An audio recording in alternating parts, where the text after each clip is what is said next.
Everybody, हम लोग last class में मैग्नेटोस्टैटिक्स को शुरू कर चुके थे, लास्ट 2 क्लासेस से मैग्नेटोस्टैटिक्स को, ठीक है। और उसमें हम लोगों ने बायो-सवार्ट्स लॉ और ये सारी चीज़ें देखी हैं। तो बायो-सवार्ट्स लॉ और इसी लॉ से हम लोगों ने सारे रिलेशंस निकाले थे, ठीक है। चार्ज डिस्ट्रीब्यूशन कैसे हम लोग का जो डिस्ट्रीब्यूशन हो रहा है लाइन, एक्चुअली करंट डिस्ट्रीब्यूशन हम लोगों ने देखा था, डिफरेंट लाइन में सरफेस पे and all those things. Then हम लोगों ने डिस्कस किया था, आई थिंक फोर्स हम लोगों ने लास्ट क्लास में डिस्कस किया था, राइट। तो जो मैग्नेटिक फोर्स लिखा है, this is what magnetic force, right. तो मैग्नेटिक फोर्स का जो एक एक्सप्रेशन हम लोगों ने डिस्कस किया था, एक मैंने बोला था 1 2, एक होता है ऑन, एक होता है ड्यू। ये ड्यू होगा और ये ऑन होगा, राइट। ऑन और ड्यू को हम लोगों ने डिस्कस किया था।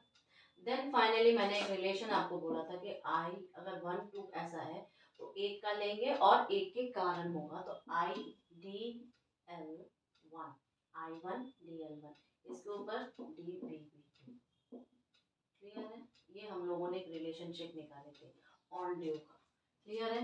जिसमें हमारा डायग्राम कैसा था कि हमारे पास जो कंडक्टर्स हैं वो ऐसे हैं, पैरेलल है, दोनों में करंट की डायरेक्शन I1 I2 है, क्लियर है। Okay, so we have discuss all those things. आज हम लोग इसी का एक्सटेंशन करेंगे और कहेंगे कि केस हमारा ये होगा कि 2 कंडक्टर्स आर प्लेस्ड एक्सियली, मतलब conductors are placed axially, clear है। Conductors are placed axially. अब कंडक्टर्स आर प्लेस्ड एक्सियली का मतलब क्या हुआ कि अगर एक कंडक्टर ऐसा है तो दूसरा भी क्या होगा, इसके एक्सिस के अलावा ही होगा, ठीक है, इसके एक्सिस के अलावा, यानी इसका एक्सिस मैंने क्या ले लिया, इसको इसका एक्सिस ले लिया। मान लेते हैं एक्सिस को हम लोग z डायरेक्शन में, क्लियर है। किसी को कोई दिक्कत है तो बोल दो, अभी इसमें मैंने ऐसा कुछ भी नहीं किया जिसमें आप लोग को प्रॉब्लम हो जाए। तो मैंने एक्सिस को क्या ले लिया, z डायरेक्शन में लिया। अब एक्सिस को z डायरेक्शन में लिया है तो मैं बोल रही हूँ करंट की डायरेक्शन जो है, करंट की जो डायरेक्शन है वो इसी एक्सिस के अलाउ है, दैट इज वेयर आई। तो आई के इस डायरेक्शन में अलाउ है, ठीक है। मैंने बोला इस वाले को I1 कहते हैं, इस वाले को I2 कहते हैं, क्लियर, मूव कर रहा है।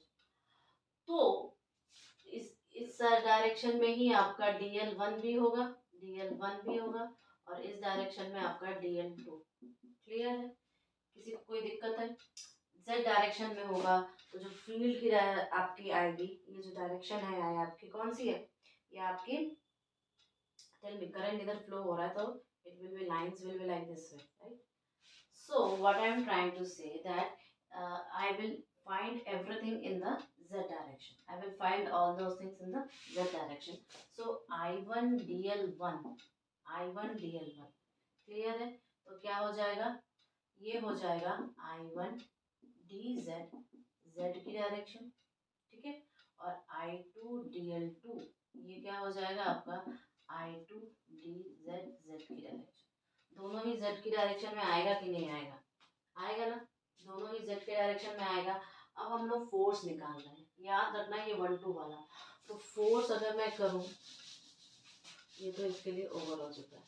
सो फोर्स क्या है, फोर्स हमारा F12 पहले निकाल रहे हैं, मतलब ऑन और ये ड्यू, यानी कि 2 पर 1 के कारण। तो ये क्या हो जाएगा, म्यू बाई 4 पाई हो जाएगा।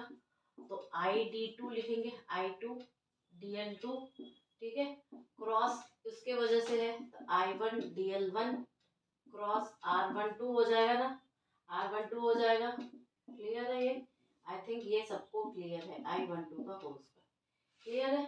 उसी तरह अगर मैं इसको और खोलना चाहूँ, ये देखो क्या होगा, हमारे पास ये क्वांटिटी है और हमारे पास ये है, क्लियर है। तो मैं अगर इसको खोलना चाहूँ तो क्या, ये z डायरेक्शन है ना, दोनों के बीच की डायरेक्शन लेनी है। So what I will gate, R12 अगर होगा तो माइनस z डायरेक्शन में आएगा कि नहीं, R12 अगर होगा तो ये माइनस z डायरेक्शन में आएगा, क्योंकि ये तो क्या है, ऑपोजिट होगी ना, डिस्टेंस हम लोग लेने पड़ते हैं ना। हम लोग को तो डिस्टेंस लेना पड़ता है। तो क्या इस डायग्राम में किसी को प्रॉब्लम है? I think no, nobody have any problem. So for this reason इसको अगर मैं आगे बढ़ाऊँ इन सब का इस्तेमाल करके इसके ऊपर, तो ये क्या हो जाएगा, F12 is equal to mu upon 4 pi, फिर यहाँ पर इसका I2, ठीक है, IL2 है तो नीचे से ले रहे हैं तो वो तो उसमें तो कोई दिक्कत नहीं है, दिक्कत ऊपर वाले के लिए क्योंकि ऊपर वाले को ऑपोजिट डायरेक्शन में है, तो ये IDL2 ये तो वैसा ही का वैसा ही रहेगा। तो IDL2 की जगह हम इसको Z वाला पार्ट पुट कर दे रहे हैं, तो DZ क्लियर है, क्रॉस। अब इधर आ जाओ इस वाले के लिए, तो ये I1 DZ, ठीक है, Z direction cross minus Z direction, क्यों, क्योंकि ये यूनिट वेक्टर वाला पार्ट है। ये कौन सा वाला पार्ट है, यूनिट वेक्टर वाला। सो फाइनली इसके अपॉन में क्या आ जाएगा, R12 स्क्वायर। क्लियर है। मैंने क्या बोला कि ये जो डायरेक्शन है ये सारी की सारी तो सेम डायरेक्शन रहेंगे अलोंग की, लेकिन जब हमारी बात इस चीज की आएगी, इस बात की, बिकॉज हम लोगों ने देखा था जो बी की डायरेक्शन होती है क्रॉस प्रोडक्ट होता है यूनिट वेक्टर का डीएल के साथ, ये हम लोगों ने बायो सपार्ट्स लॉ से ही देख लिया था। तो ऑब्वियस ही बात है हमें ये डायरेक्शन बहुत जरूरी है, ये डायरेक्शन हमें बहुत जरूरी है। फॉर दिस डायरेक्शन के लिए माइनस जेड आना था, इसी को हमें मेनली यहाँ पर इंक्लूड करवाना था, ठीक है। So what I get F12 is equal to 0, होगा कि नहीं?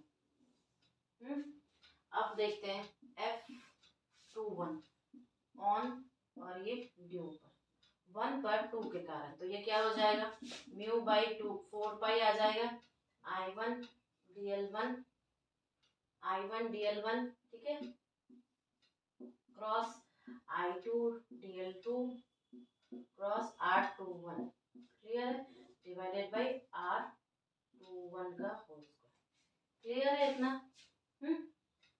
ओके, चलो इसको ओपन करते हैं आगे। तो आगे ओपन करने पर क्या हो जाएगा, सारी चीजें पुट करेंगे, तो F21 क्लियर है।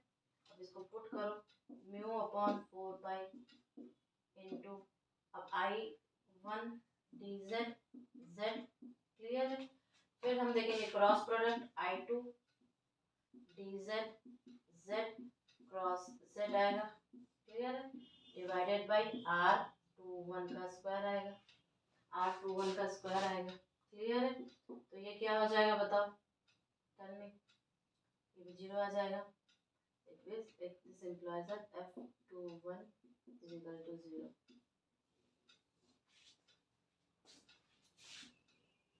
क्या आप इससे कोई इंटरप्रिटेशन कर सकते हो? Can anybody do any interpretation? देखो इसमें दो चीज़ें हम लोग को मिलेंगी। पहली बात तो ये इसके ऊपर 4 0 लगा रहा है, ये इसके ऊपर 4 0 लगा रहा है, अगर दोनों एक्सियली हो जाए। Second thing, F12 is equal to 0, F21 equal to 0, ठीक है। So forces are same and your it is 0। So I get that कि अगर एक्सियली हम कभी भी कुछ पुट कर रहे हैं, whenever if I do axially something we get this result, ठीक है। तो एक्सियली करंट कंडक्टर में क्या होगा, यहाँ पे एक नोट लिख दे रहे हैं, note, axially current conductor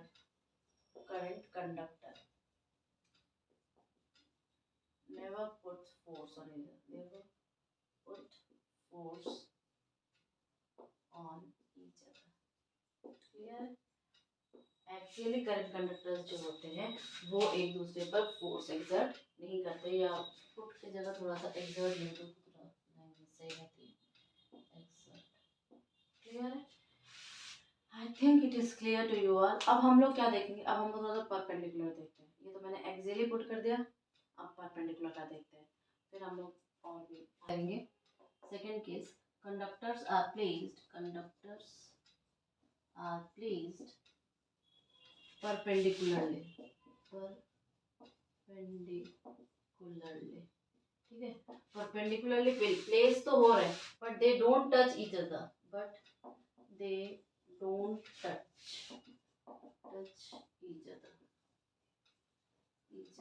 clear है। मतलब इसका इंटरप्रिटेशन हम ये बोलते हैं कि दे आर डिस्प्लेस्ड, क्लियर है।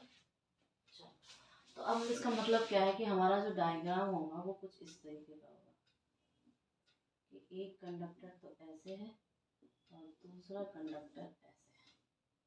तो अगर हम लोग कोऑर्डिनेट सिस्टम को बोले तो एक तो एक्सिस ये हो जाएगी, एक ये एक्सिस हो जाएगी। इस एक्सिस का नाम दिया हमने एक्स एक्सिस और इस एक्सिस का नाम दिया हमने वाई एक्सिस। क्लियर है इतना? एक्स एक्सिस एक का और दूसरे का वाई एक्सिस। अब एक्स एक्सिस और वाई एक्सिस में क्या है कि एक की करंट की डायरेक्शन ऐसी है, एक की करंट की डायरेक्शन मान लेते हैं ये I1 है, और एक की करंट की डायरेक्शन ऐसी है, मान लेते हैं I2 है। तो इसके लिए क्या हो जाएगा, I2 dl2 is equal to क्या हो जाएगा बताओ, I2 dy y, और इसके लिए I1 dl1 क्या हो जाएगा, I1 dx x। क्लियर है ना? किसी को कोई दिक्कत? तो अब हम 1 2 और 2 1 फिर से निकालेंगे।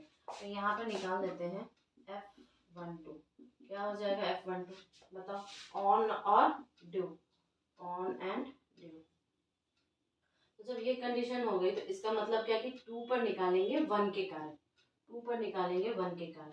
सो I2 जिस पर निकाल रहे हैं dy y, अब मैं डायरेक्टली लिखूंगी क्रॉस प्रोडक्ट I1 x के कारण हो रहा है तो dx x cross z direction, cross z direction. अब बताओ ये यूनिट वेक्टर है, ये कौन सा वेक्टर है, यूनिट वेक्टर है। तो एक में ये है, एक में ये है, तो दूसरा क्या करेगा, इधर डिस्प्लेस करेगा।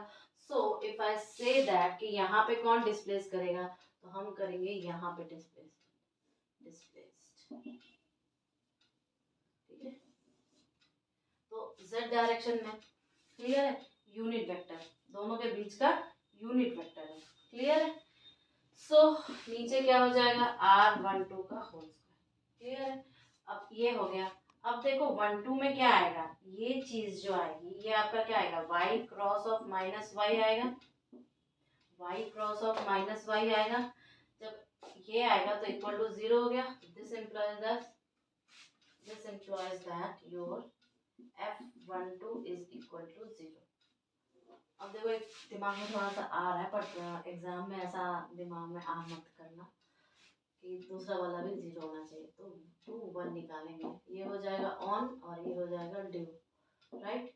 तो ऑन और ड्यू में फिर से हम लोग लेंगे, तो अब क्या लेंगे हम, I1 dx x हम डायरेक्ट लिखेंगे cross I2 dy y, cross क्या होगा बताओ।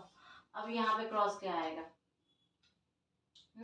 इसके लिए तो z आ गया, अब क्या आएगा, सो अब आएगा हमारा माइनस z।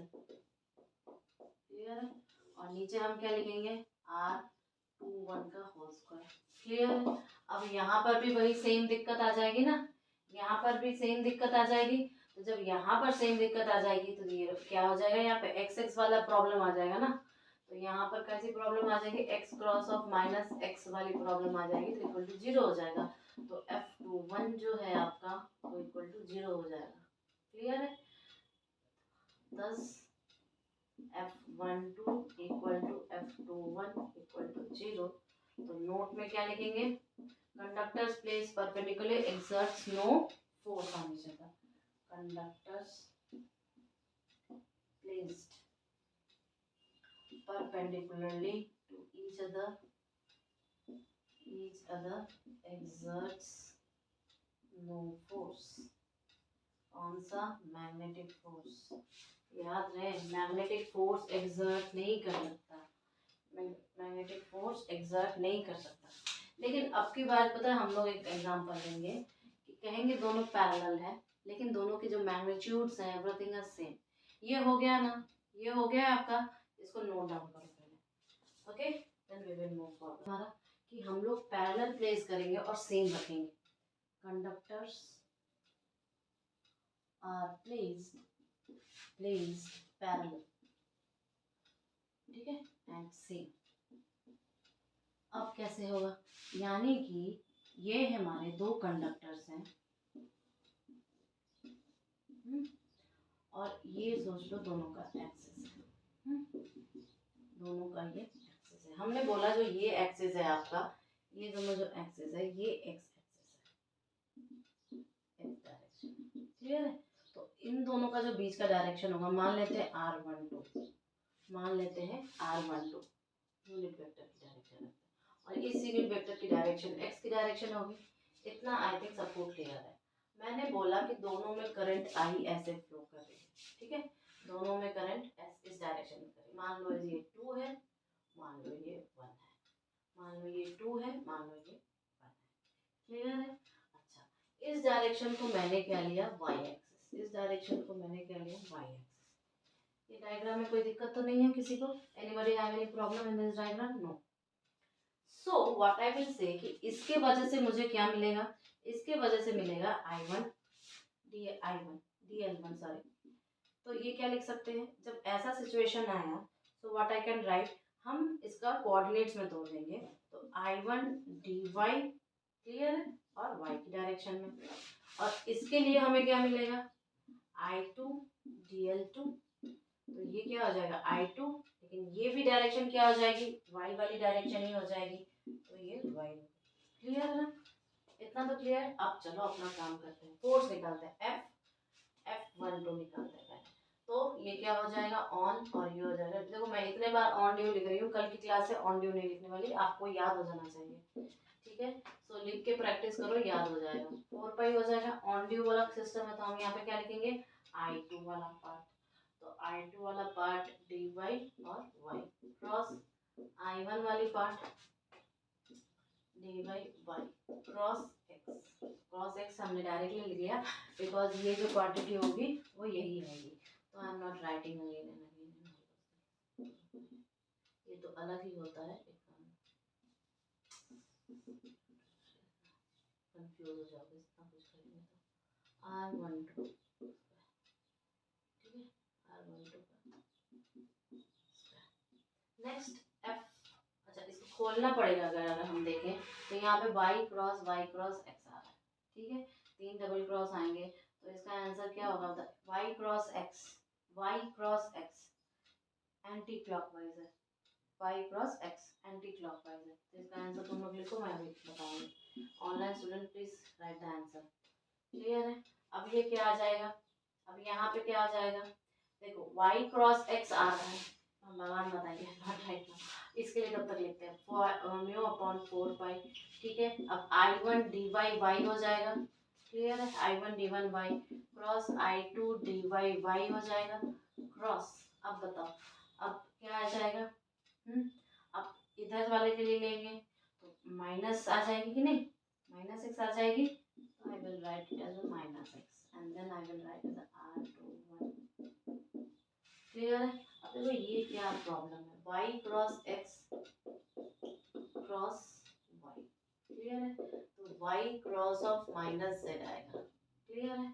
अब बताओ इसका आंसर क्या आ जाएगा, इसका मतलब इसका आंसर आ जाएगा माइनस एक्स, तो इसकी डायरेक्शन क्या आ जाएगी, माइनस एक्स डायरेक्शन, जो भी आप पीछे लिख रहे हैं। इधर वाले का क्या है, इधर वाले का y cross x minus x है, y क्रॉस माइनस एक्स है, और इधर है, तो ये क्या देगा, इधर हम पहले लिख देते हैं y cross of minus x, ये सारे, तो ये क्या आ जाएगा, y क्रॉस ऑफ x आ जाएगा ना, y क्रॉस ऑफ x आ जाएगा, अरे sorry y cross of z आ जाएगा, क्लियर है, y क्रॉस ऑफ z आ जाएगा, तो y क्रॉस ऑफ z आ जाएगा, तो इसका मतलब क्या आ जाएगा बताओ, x आ जाएगा, क्लियर है।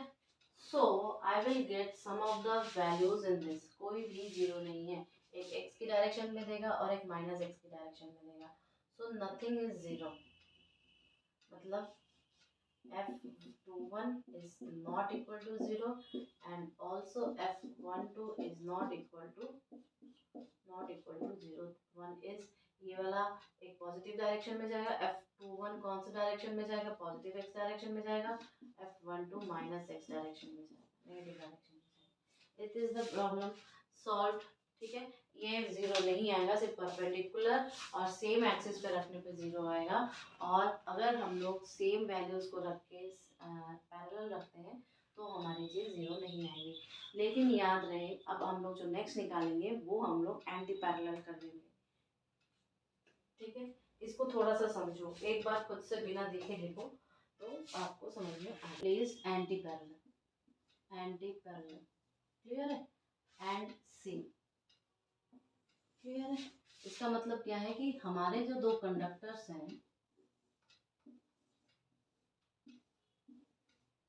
क्या है, एक इस डायरेक्शन में है, अच्छा ये दोनों की एक्सिस है, इट इज द एक्सिस है, मतलब ये वाई डायरेक्शन ही है और ये वाली जो है ये आपकी एक्स डायरेक्शन ही है, क्लियर है। R12 is equal to x direction ही है, लेकिन इधर अगर I1 जा रहा है, ठीक है, तो हमने इसको क्या लिया है, ऑपोजिट ऐसे डायरेक्शन, क्लियर। एक को मैंने ऐसे लिया, तो आई विल राइट एज, इसके लिए क्या हो जाएगा, I1 dl1, क्लियर है।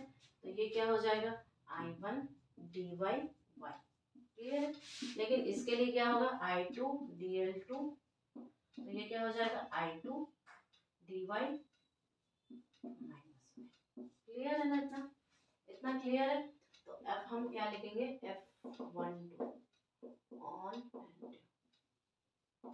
एंड क्लियर है, ऑन और ड्यू। तो हमारे लिए पहला वाला क्या हो जाएगा, म्यू अपॉन 4 पाई, वो तो आता ही है, म्यू अपॉन 4 पाई, ऑन है और ड्यू है, तो I2 वाला लेंगे जब, तो ये dy माइनस वाई इंटू क्या होगा, I1 dy y cross x आएगा ना, क्रॉस x आएगा ना, R12 का होल, क्लियर है, R12 का होल।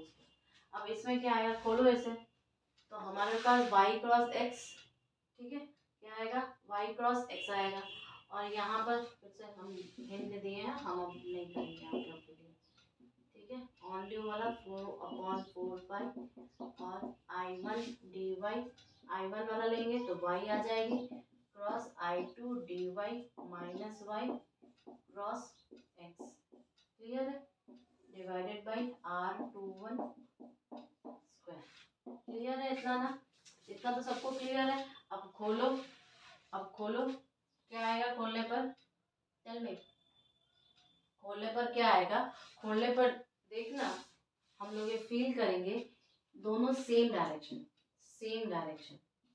ठीक है, दोनों की डायरेक्शन क्या आएगी, सेम आएगी। याद करो उस वाले में क्या आ रहा था, दोनों की डायरेक्शन ऑपोजिट आ रही थी, तो वो ऑपोजिट डायरेक्शन होती तो ये सेम डायरेक्शन है तो रिपल करेगी, वो वाली ऑपोजिट डायरेक्शन थी, जब पैरेलल थे तब ऑपोजिट डायरेक्शन थी, तो वो क्या कर रही थी, अट्रैक्ट करेगी, अट्रैक्टिव इन नेचर, फोर्स जो होगा वो अट्रैक्टिव इन नेचर होगा, और ये क्या होगा, रिपल्सिव इन नेचर होगा फोर्स का, ठीक है। कौन सा फोर्स, मैग्नेटिक फोर्स,